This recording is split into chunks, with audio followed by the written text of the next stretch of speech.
7 years later, London's musical theatre machine was changing. A television talent contest found a new young lead for The Wizard of Oz. And once again, Andrew Lloyd Webber was on the hunt for a star for the sage-like old professor. Andrew phoned me up and he said, "What about Michael Crawford as the wizard?" And I promise you, I said, "In your dreams." Andrew said,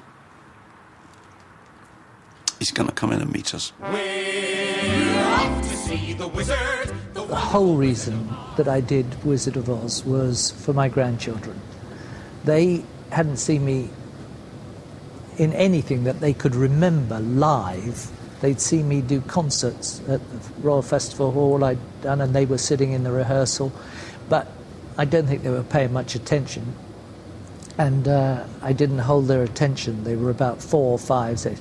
And now they're 13, 14, 15, and I thought this would be fun. Michael didn't just play the wizard in The Wizard of Oz, of course. He had to play the doorkeeper. And then we created something new called the tour guide, so Michael could join in the vast Emerald City number and lead the dancers.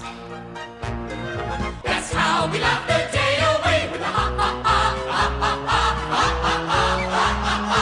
Merry old man, merry old man, merry old, merry old, merry old land of Oz.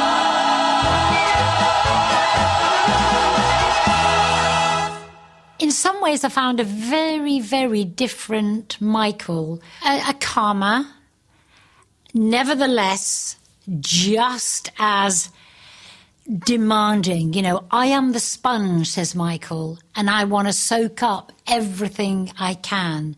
So once again, working really hard at performing in The Wizard of Oz, where he played different characters, was something that Michael wanted to do. Because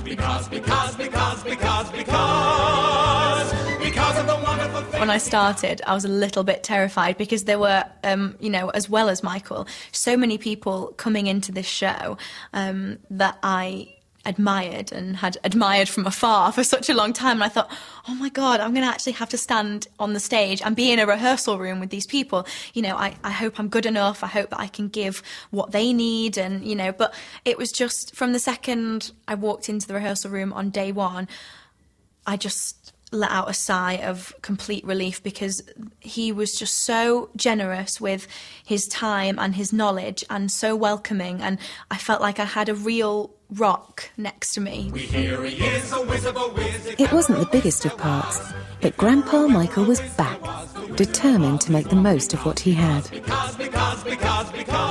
The wizard goes off in the balloon at the end for Dorothy, and he suggested having himself, at 69, kind of like falling out of the balloon and being attached by his ankle and just kind of like, oh, and being taken up. Now, most 69-year-olds would be like, no way, no way. They'd already built the set, so their excuse was there was no room for me to go upside down. I have a feeling that the insurance man had said to them, under no circumstances is this 70-year-old to go up upside down, hanging by one leg from a balloon.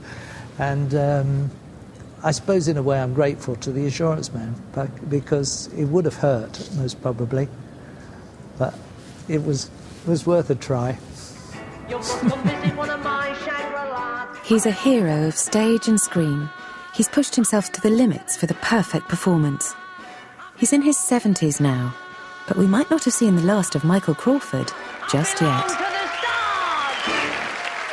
I would love to do something else, but the thing is, it would have to be something, as what the Americans say, out of left field. It would have to be something off the wall. Number one, get out of bed. There's actually nobody quite like him, so he's out there on his own, really. He doesn't think he's a big star. He doesn't wear the coat of a big star. He wears the coat of a man who always wants to please and wants to learn. I don't think you get stars like Michael Crawford anymore. I don't think they exist. I don't think someone can do everything that he did in television and everything that he's done for theatre. To me, he's a megastar and he always will be.